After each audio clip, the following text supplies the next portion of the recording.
In 1930, there was a kitchen you could never replace. It smelled like wood smoke, bacon grease, and something simmering slowly on the stove.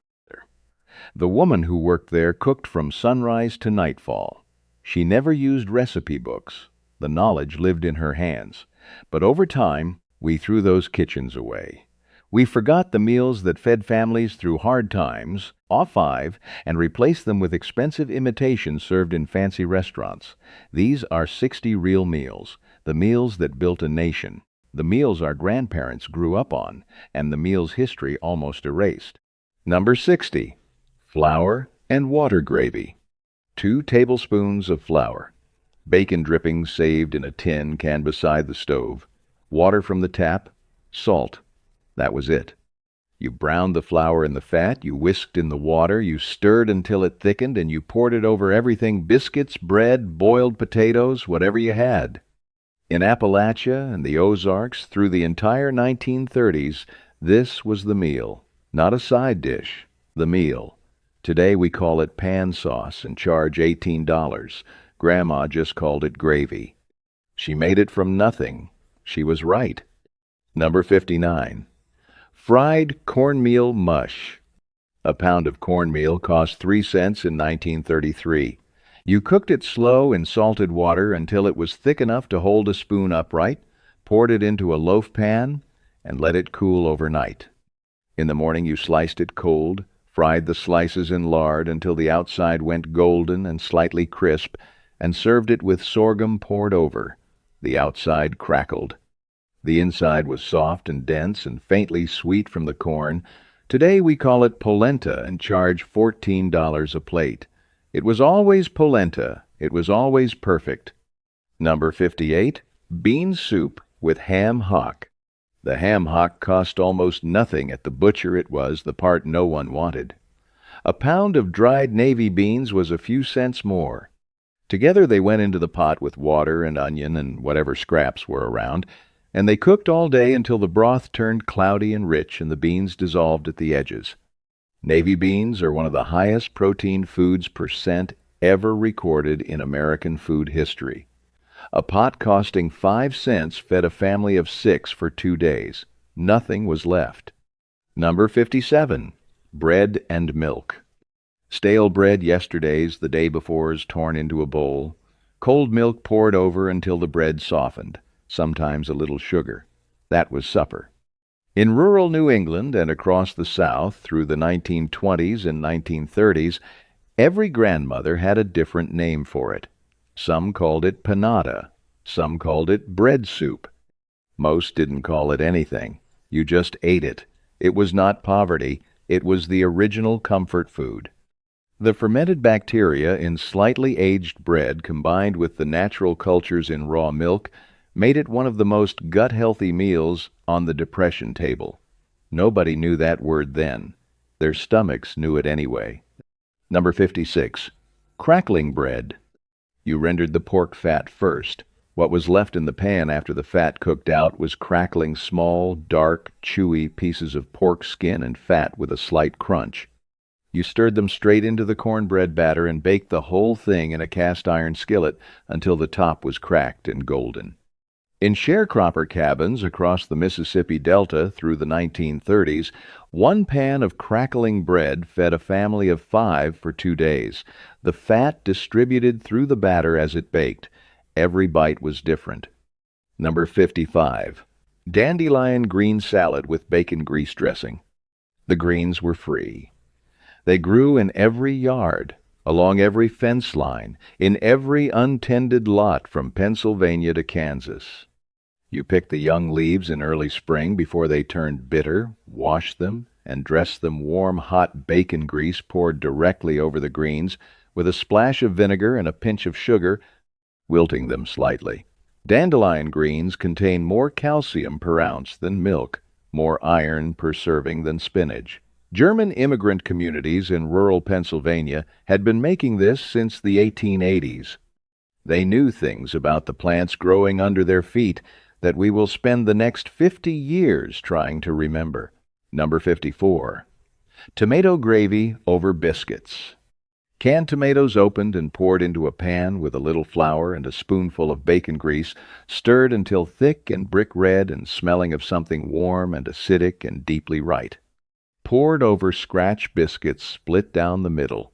In Tennessee and North Carolina and Georgia through the 1930s and 1940s, this was Sunday morning. This was what you made when you wanted to feed people well and had almost nothing to do it with. It has nearly completely vanished. That is not evolution, that is loss. Number 53. Salt pork and potatoes. Salt pork was the cheapest preserved protein available for most of American history. Heavily salted pork belly, usually the fattest cut, practically free at any butcher. You sliced it thin, fried it until some of the fat rendered, then added cubed potatoes and diced onion to the same pan and let everything cook together until the potatoes softened and crisped in the pork fat. In New England farmhouses through February, this kept families fed for a week. 6 cents. Nothing wasted. Number 52. Vinegar pie. No fruit, no cream, no citrus, just vinegar, eggs, sugar, a little butter, and a pinch of nutmeg in a plain pastry shell. The acid from the vinegar mimicked lemon so precisely that families who had never tasted a lemon in their lives didn't know the difference. In Appalachia and the Ozarks through the deepest years of the Depression, this was celebration food, birthday food. This was what you made when you wanted to give someone a gift and had 3 cents to spend. It has entirely vanished from American kitchens. That is not a small thing. Number 51. Peanut butter and lard biscuits. Lard was the fat in the dough. Peanut butter was folded directly into the batter, not spread on top, worked into the biscuit itself. Dense, calorie-rich, deeply filling. The agricultural extension offices in Georgia distributed this recipe to struggling farm families in 1932. One batch fed a family of 4 for a full day. The protein from the peanuts combined with the fat from the lard made it one of the most sustaining things a Depression-era kitchen could produce. Number 50. Water pie. Water, sugar, flour, butter, vanilla. Baked in a pie shell until it set into something that resembled custard golden on top, slightly wobbly in the center, smelling of warm vanilla and caramelized sugar. Children in Appalachian and Midwestern farmhouses thought they were eating something luxurious. They were not wrong. What their mothers had made from almost literally nothing was an act of transformation so complete that no one sitting at that table felt the poverty it came from. Number 49. Oatmeal bread. When wheat flour was scarce, oats extended it. 1 part oats to 2 parts flour, honey or molasses to feed the yeast, a slow rise, a long bake. The loaf came out dense and slightly sweet, with a chewy crumb that held up to anything you put on it. It kept longer than white bread. It was more nutritious than white bread by every measure that existed. Here's what the food industry doesn't want you to know. They understood this perfectly in 1935. And by 1955, they had convinced an entire generation that soft, white, collapsing commercial bread was superior. Wonder Bread launched its national campaign in 1930, right in the middle of the Depression. By 1943, Continental Baking Company had convinced the U.S. government to mandate enriched white flour, replacing the nutrients their own milling process had stripped out and calling the result an advancement. The grandmothers making oatmeal bread in their farmhouse kitchens were outperforming the entire commercial baking industry nutritionally at every meal. The industry had advertising. The grandmothers had only kitchens. The industry won. We lost. Number 48. Pasta e fagioli. Pasta scraps and dried beans. Not a recipe, a philosophy. In Italian immigrant tenements in New York and Chicago and Philadelphia, from the 1910s through the 1940s, nothing was wasted. The pasta that broke in the box, the beans that had been sitting in the pantry for months, they went into the same pot with garlic and olive oil and whatever tomato was available, and cooked until the beans began to break down and thicken the broth into something that was no longer soup and not quite stew. Today it anchors menus at Italian restaurants at $16 a bowl. It always deserved that reverence. The families who made it never doubted that. Number 47. Mulligan Stew. Every man contributed one ingredient: a potato, a carrot, a bone, a heel of bread, a handful of dried beans. It went into the communal pot at the hobo camp, at the transient worker settlement, along the rail lines that crossed the country in the 1930s. What came out fed 30 men who had arrived with nothing. This was not charity. This was coordination. This was economics stripped down to its most honest form, every person contributing what they had, every person leaving with more than they came with. Number 46. Kapusniak. Polish miners' wives in the coal communities of Pennsylvania and Illinois made this Sunday and ate it through Thursday. Sauerkraut already fermented, already preserved, cooked low with pork ribs and pearl barley until the sourness mellowed and the broth went opaque and rich. Fermented cabbage delivers more vitamin C per serving than an orange. European peasant communities had known this for 400 years. The miners who went underground every morning on a bowl of kapusniak were better nourished than the executives who sent them down there. Number 45. Menudo. Tripe, hominy, dried chiles, lime, oregano.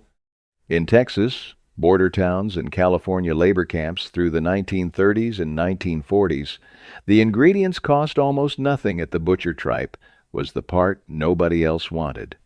A pot of menudo costing 6 cents fed an extended family and the neighbors who came by. It cooked for hours. The hominy swelled. The tripe softened until it was almost silky. The red chili broth went deep and smoky. It is still made. It has never received the acknowledgment it deserves in the story of American food. Number 44. Borscht beets, cabbage, a bone if you had one, vinegar, a little sugar, salt. In the Jewish immigrant communities of the Lower East Side through the 1910s and 1920s and 1930s, borscht was served cold in summer and hot in winter, and it cost 3 cents and fed 8 people, and nobody complained.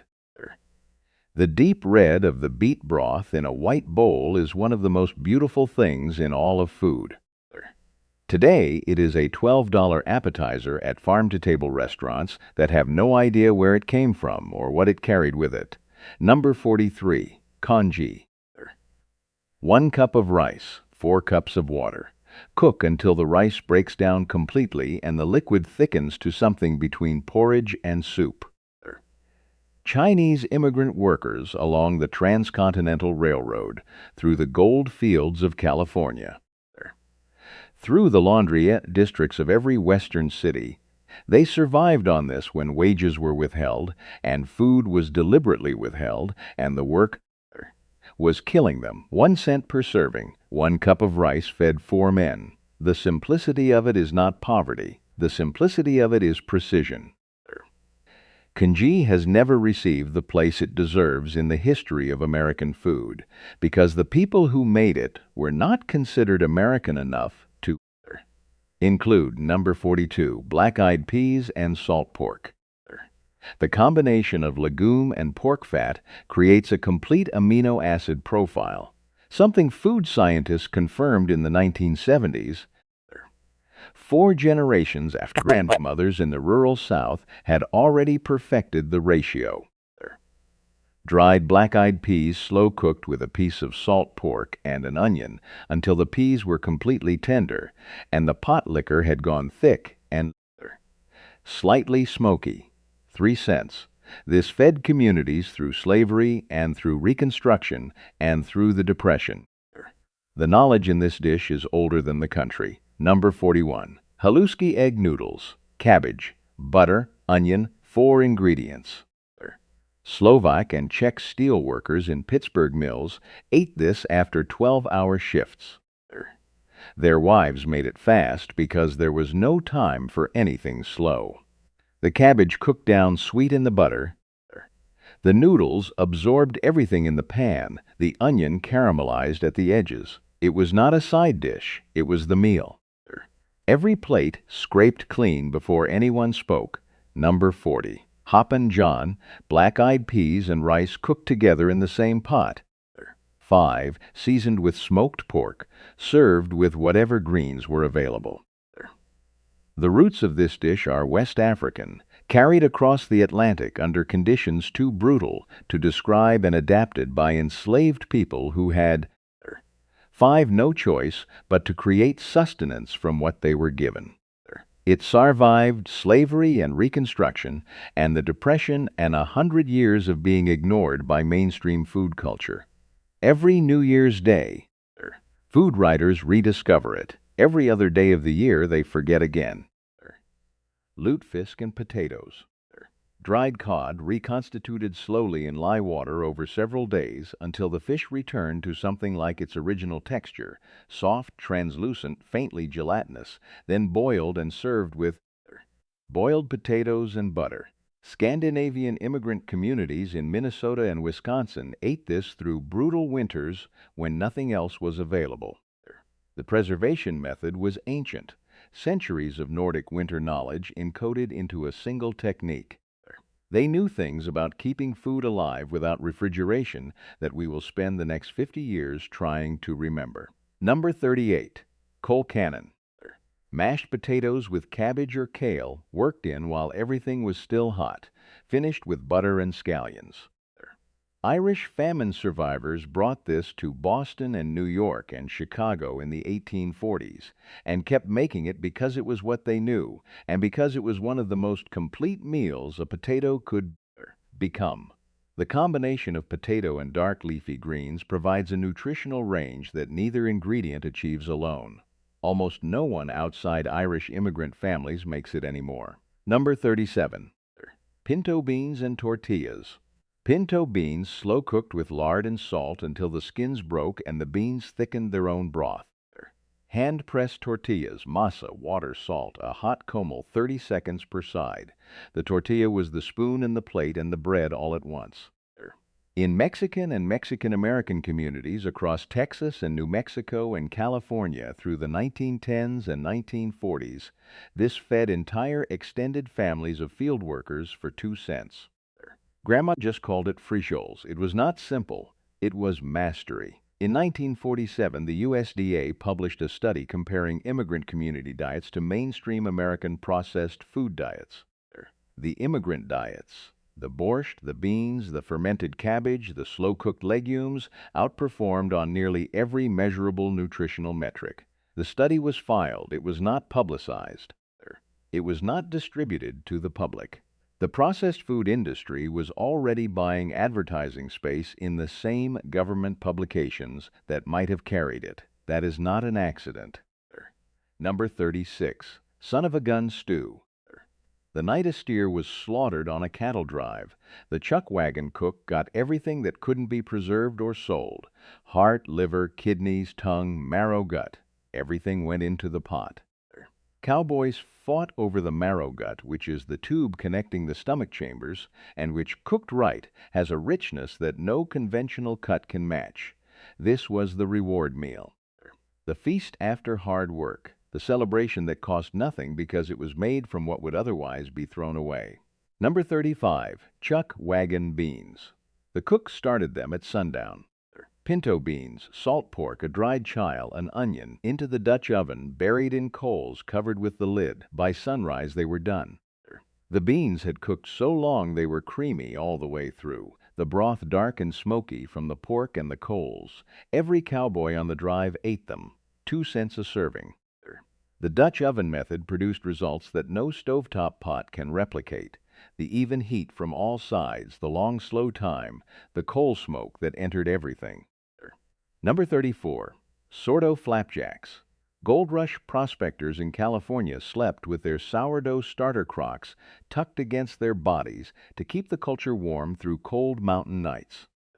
The starter was worth more than most of what they found in the ground. The flapjacks it made were nothing like modern pancakes, denser, more sour, more sustaining, with a slight chew that kept a man full through a morning of hard physical labor. 3 cents for a full batch. The sourdough culture, properly maintained, lasted decades. Number 33, jerky and hardtack. Beef dried in strips over smoke and sun until it was almost rigid, nearly weightless, capable of lasting months without any preservation beyond dryness. Hardtack baked from flour and water and salt until it was hard enough to survive anything. A river crossing, a pack mule fall, 3 weeks in the bottom of a saddlebag. Together they kept a man moving across the frontier for days without resupply. Today's artisan beef jerky costs $15 for 2 ounces and is sold as a snack. The original was survival architecture. Number 32, Dutch oven biscuits. No oven, no electricity. Just a cast iron Dutch oven sitting in a ring of coals with more coals piled on the lid, and a cook who had made this enough times that he knew by smell when they were ready. The biscuits came out perfect, risen, golden on top and bottom, soft inside. Cowboys ate them at every meal on the drive. The technique required total knowledge of fire and heat and time and nothing else. No thermometer, no timer, just a man and a fire and 40 years of practice. Number 31, pemmican. Dried buffalo meat pounded into coarse powder, mixed with rendered fat and dried berries, pressed into dense cakes that kept for months or years without refrigeration. A piece the size of a hockey puck sustained a man through a full day of hard travel. Native American communities on the northern plains had been making this for centuries before European contact. Trappers and frontier traders adopted it because nothing they brought with them worked as well. Nutritionists studying it in the 1970s called it one of the most calorie-efficient foods ever documented by Western science. The communities who invented it had known that for 1,000 years. Number 30, prairie oysters. Calf testicles removed during spring castration season, breaded and fried while still fresh. Ranchers in Texas and Wyoming and Montana wasted nothing, and this was the proof. The annual calf fry was a celebration, a sign that the herd was growing, that there was enough, that the ranch would survive another year. Today they are sold as a delicacy at steakhouses in Denver and Fort Worth for $18 an order. To people who treat them as a novelty, they were never a novelty. They were free food that fed working ranchers through seasons when cash was short and the freezer was empty. Number 29, Johnny cakes. Ground cornmeal, water, salt. Cooked on a hot flat stone or a cast iron griddle until the edges set and the bottom crisped and the top lost its wet shine. One of the oldest continuously made foods in North America. The Narragansett people were making them before European colonists arrived, and it was Narragansett women who taught hungry colonists the technique that kept the early settlements from starving. By 1950, the recipe had nearly vanished from American kitchens. By 2025, most Americans have never heard the word. Number 28, pickled eggs. Hard-boiled eggs submerged in vinegar brine, sometimes with beet juice, sometimes with pickling spice, sometimes plain, kept in a glass jar on the counter of every general store and tavern in rural America for 7 straight decades. They required no refrigeration. They kept for months. They cost 1 cent each and provided complete protein and fat and kept a working man on his feet through a long afternoon. The jar sat on the counter next to the register from the 1880s through the 1950s. Then refrigeration became universal, and the knowledge of how to preserve food without it began to die. Number 27, dried apple stack cake. Each wedding guest brought 1 layer, a thin, dense cake made from whatever flour and fat they had. The bride's family provided the dried apple filling, cooked down with spices until it was dark and jammy and sweet. The layers were stacked, one on top of another, the filling spread between each one. The number of layers told everyone at the wedding how loved the bride was. A 10-layer stack cake meant the whole community had come. It was not just a cake, it was a census, it was a declaration. It has nearly entirely vanished. Number 26, stirred sorghum and butter. Sorghum molasses stirred together with soft butter until the mixture turned pale and creamy and almost fluffy. the fat emulsifying the syrup into something lighter than either ingredient alone. Spread on hot cornbread. In Appalachian and Ozark communities from the 1880s through the 1940s, sorghum was the sweetener before refined sugar became affordable. This was not poverty food. This was the closest thing to joy a Depression-era child tasted all week. 1 cent per serving, the taste of having enough. Number 25, rabbit stew. A boy with a .22 rifle and a few hours in the woods could feed his family for 3 days. Jackrabbit and cottontail populations exploded across the Midwest and plains during the Dust Bowl years, and families who had nothing else hunted them. Jointed, browned in lard, slow-cooked with potatoes and onion and whatever root vegetables were in the root cellar. Eleanor Roosevelt served rabbit at the White House in 1933 to signal to Americans that there was no shame in eating what was available. The newspapers made it a scandal. She served it again anyway. Number 24, mock apple pie. No apples, Ritz crackers, sugar, cream of tartar, lemon juice, butter, cinnamon, a standard pie crust. Baked until the crackers softened and the filling set and the kitchen filled with a smell that was, remarkably, indistinguishable from apple pie. Nabisco printed the recipe on the cracker box in 1934. During wartime rationing, it became essential in millions of homes. That is not a gimmick. That is applied chemistry in a home kitchen, the cream of tartar providing the acid, the crackers providing the texture, the whole thing becoming something it had no right to become. Number 23, carrot fudge. Sugar was rationed at half a pound per person per week starting in 1942. Carrots provided natural sweetness from their own sugars. Boiled carrots, mashed with a reduced amount of sugar and cocoa powder, pressed into a pan, cooled until it set.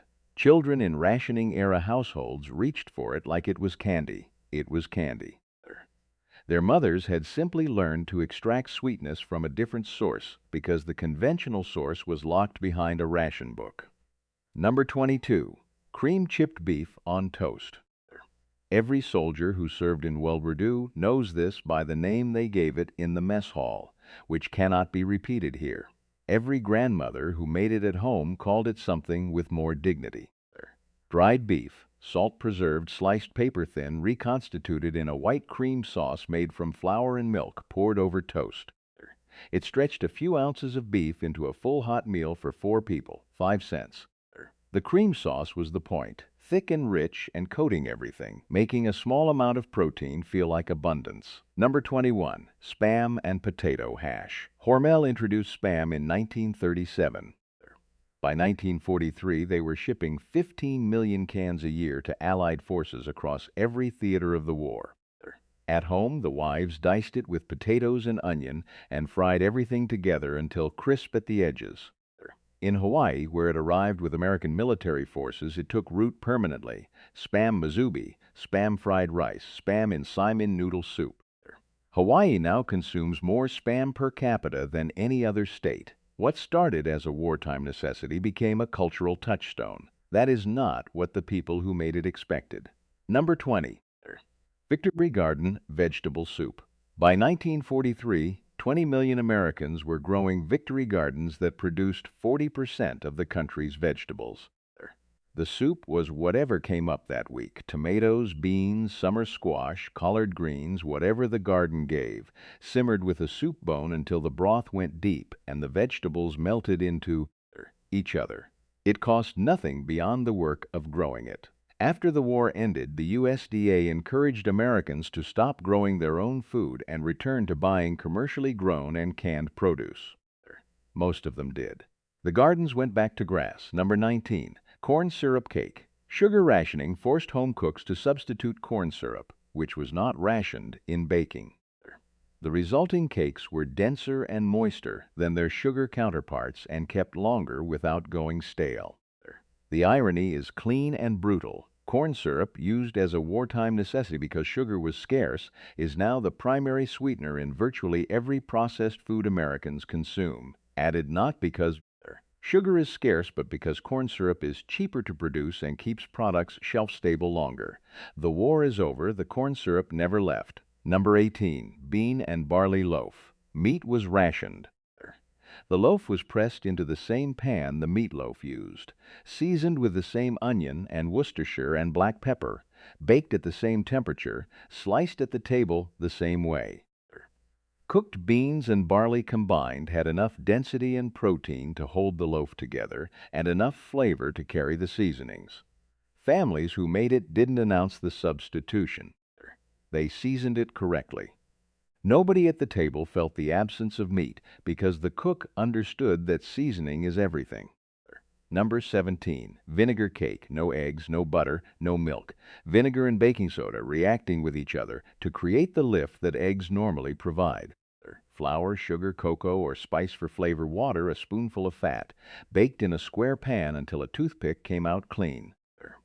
Home economists at land-grant universities across the country, women who understood chemistry the way chemists understood chemistry, developed and distributed this recipe through agricultural extension programs in 1943. It was not a consolation. It was legitimate baking adapted to real constraints. The cake was good, full stop. Number 16, potato and leek soup. Potatoes and leeks grown in the Victory Garden, simmered in water with salt and a little butter when butter was available. Cooked until the potatoes broke down, and the leeks went completely soft, and the whole pot became thick and pale and faintly sweet from the leeks. Today we call it vichyssoise when it is served cold in a white bowl with creme fraiche at $14. In 1943 it was hot, it was thick, it was dinner, and there was more on the stove if anyone wanted it. Number 15, oleo and bread. Butter was rationed. Oleomargarine came in a white block with a small capsule of yellow dye that the housewife broke open and kneaded through the white fat with her hands until it looked like butter. Here's what the food industry doesn't want you to know. The dairy industry successfully lobbied the U.S. government to make it illegal to sell pre-colored margarine in 32 states. Not for any health reason, not for any safety reason. For market protection, pure and simple. The woman kneading yellow dye into white fat with her bare hands every morning was the direct result of a lobbying campaign. That is not progress. That is the price of someone else's profit margin. Number 14. Split peas, a ham bone, an onion, salt. The peas cooked down completely, no peas visible in the finished soup, just a thick, pale green, deeply savory liquid that was dense enough to stand a spoon in. 3 cents for a pot that fed the whole family. New England had been making this since the colonial period. The ham bone was the point, not for the meat on it, which was almost gone, but for what it released into the water over 8 hours of slow simmering. Collagen, minerals, flavor that no bouillon cube has ever approximated. Number 13, war cake, first made during World War I rationing. Revived without hesitation during World War II when the same constraints returned. Raisins boiled in water first to release their sugars, then combined with lard, a little sugar, spices, cinnamon, clove, allspice flour, and baking soda. Baked into a dense, dark, aromatic loaf that kept for weeks without refrigeration because the boiled raisins acted as a natural preservative. Children asked for it by name. They knew it as cake. They knew it as celebration. The women who made it knew it as chemistry. They knew things about food science that we will spend the next 50 years trying to remember. When World War II ended in 1945, Americans had spent 4 years growing their own vegetables, baking without eggs, stretching beans into loaves, making pie from crackers. They were at that moment arguably the most food-literate civilian population this country had ever produced. Within 10 years, the processed food industry had systematically replaced every one of those skills with a product. General Mills introduced Betty Crocker cake mix in 1947. Swanson launched the TV dinner in 1954. By 1960, the Victory Garden was a memory, and the woman who had once made vinegar cake from scratch was being sold a box. The industry didn't just sell convenience. It sold learned helplessness. It convinced a generation that the knowledge in their own hands was something to be embarrassed about. And that generation, exhausted and relieved and ready to believe it, bought what they were selling. Number 12, pot liquor and cornbread. Collard greens cooked for 2 hours in a pot with a piece of fatback and black pepper. What remained in the bottom of the pot when the greens were lifted out was not broth. It was darker than that. Silkier, the color of strong tea. Every vitamin the greens surrendered during cooking had concentrated into that liquid: iron, calcium, folate, B vitamins. Ladled into a bowl, crumbled cornbread on top. In the rural South and the Appalachian coal fields of the 1930s, this was considered the poorest meal a family could serve. Nutritionists documented otherwise. Grandma just called it not wasting good food. She was right. Everything she knew was right. Number 11. Scrapple. Every pork scrap that couldn't be sold, head meat, jowl trim, organ bits, cooked down and mixed with cornmeal and buckwheat flour and sage and black pepper and pressed into a loaf to cool overnight. In the morning, sliced thick and laid in a cold cast iron pan, fried until the outside formed a crust that crackled when you pressed it with a fork. German immigrant families in Lancaster County, Pennsylvania, had been making this since the 1700s. Nothing wasted, nothing apologized for.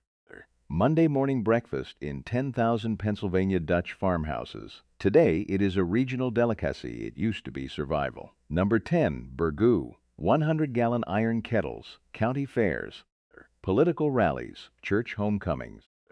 Whatever meat was available, squirrel, mutton, chicken, whatever came, and whatever vegetables were in season, corn, tomatoes, lima beans, potatoes, went into the kettle at dawn and cooked for 12 hours over an open fire. By evening it was thick and dark and impossible to describe because it was different every time. A single kettle fed 500 people. In Kentucky's bluegrass region, burgoo was not a recipe. It was a civic institution. It has nearly vanished. That is not progress. That is a community forgetting what held it together. Number 9.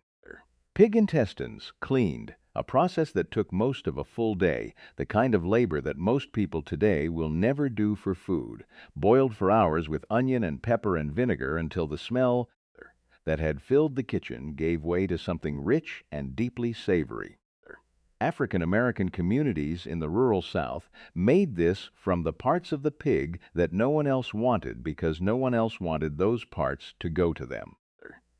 This dish sustained communities through slavery and through sharecropping and through the Depression and through decades of being treated as a punchline by people who had never tasted it and never understood what it cost to make it.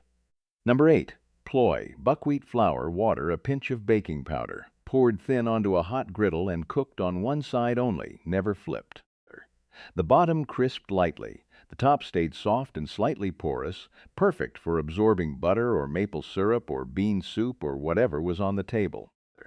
Acadian French families in Aroostook County, Maine, the northernmost edge of the country, cut off from the rest of New England by geography and language, ate ploys at every meal for generations. Outside a 50-mile radius of the St. John Valley, almost no one alive knows what a ploy is. That is a specific and irreplaceable thing to have lost. Number 7. Fry bread. Flour, water, salt, baking powder, lard. Stretched thin and laid into hot oil until it puffed and blistered and went golden. Born in 1864, when the United States government forcibly relocated the Navajo people to Bosque Redondo and provided only commodity flour, lard, salt, and baking powder as sustenance. The Navajo women made food from what they were given because they had no other choice. What they made became beloved. A centerpiece of powwows and family gatherings and roadside stands across the Southwest. The origin is not something to forget. The love that transformed those commodities into something worth making every day, that is not something to dismiss. That is what survival looks like when it refuses to be only survival. Number 6. Red beans and rice. Monday was wash day in New Orleans. The red beans could cook unattended on the back of the stove all day while the laundry was done. Kidney beans and andouille sausage and the holy trinity of onion, celery, and green bell pepper. Simmering slow, the beans breaking down gradually, the sausage giving up its fat and its smoke into the pot. By evening, the laundry was done and dinner was ready, and both had required the same fuel and the same fire. Louis Armstrong signed his letters "Red Beans and Ricely Yours." That is not nostalgia. That is a man telling you who he was and where he came from with 4 words. Number 5. Hog jowl and turnip greens. The jowl was the cheapest cut at any southern butcher. The cheek of the pig, heavy with fat, almost nothing else.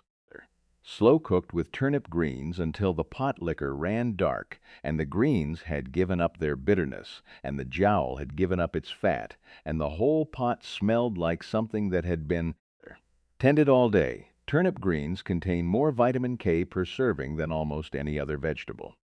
The fat from the hog jowl carries those fat-soluble vitamins into the bloodstream in a way that eating greens without fat cannot. Grandma didn't know the biochemistry.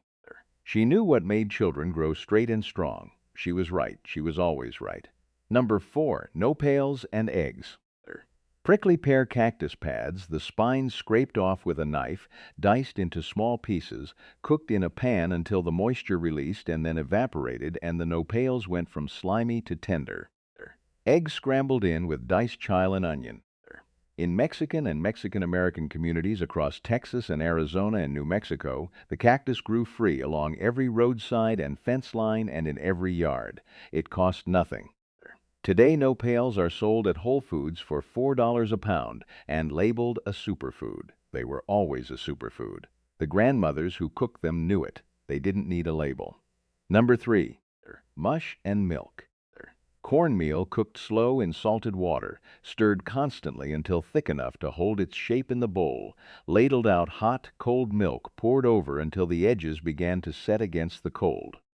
The contrast of temperatures in the same bowl. The slightly sweet, slightly mineral taste of the cornmeal against the cold, clean milk.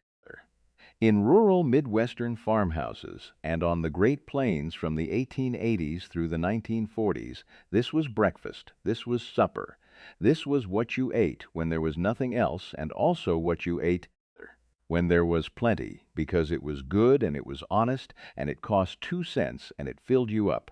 Children grew up on it and built the 20th century with their hands. Number 2. Crackers and cane syrup. Saltine crackers or whatever cracker was cheapest that week dipped directly into a tin can of pure sugarcane syrup. Not maple syrup, not honey, not corn syrup. Pure Louisiana or Mississippi cane syrup, dark amber, intensely sweet, faintly smoky, poured straight from the can into a dish and eaten with crackers as dessert, as the after-school snack, as thing children in the Deep South ask for by name and their grandchildren have never heard of. 1 cent. The whole ritual of it, the dipping, the coating, the slight resistance of the cracker was the pleasure. Simple and exact and entirely gone. Number 1. Stone soup, not the fairy tale. The real thing. A neighbor knocked on the door during the Depression with very little to offer but showing up anyway. You put water on to boil. They put in what they brought. A potato, maybe. Someone else came. They added what they had, a handful of dried beans, a carrot, a heel of old bread, an onion beginning to soften. By evening there was a pot of soup that no single person in that room could have made alone. By evening there were 8 people around a table who had each arrived with almost nothing and were leaving fed. This was not charity. Nobody gave anything away. Every person contributed. Every person ate. This was a social contract built around a fire. This was what community meant when the word still had weight behind it. Try making one of these this week. Just one. Pick the one that costs the least. Pick the one your grandmother made. Pick the one that sounds wrong to you, that sounds too simple, too plain, too much like not enough. Make it anyway. Eat it. Then sit with what it actually is. The woman who made flour gravy and water pie and war cake and pot liquor and stirred sorghum and stone soup was not merely surviving. She was practicing a discipline that took decades to master. Her hands knew things that no cookbook has ever fully captured. She fed everyone who came through her door. She never wasted a thing. She never called herself a chef. The food industry convinced one generation to be ashamed of that discipline, to see it as evidence of poverty rather than evidence of mastery. And then it sold that generation cake mix and TV dinners and enriched white bread and called it progress. That is not progress. That is the most profitable act of cultural theft in American history. And it worked because it happened slowly, one product launch at a time, until the skills that had fed this country through its worst years were gone, not lost to time, not lost to progress, but taken deliberately for someone else's quarterly earnings. Comment below and tell me which one your grandmother made.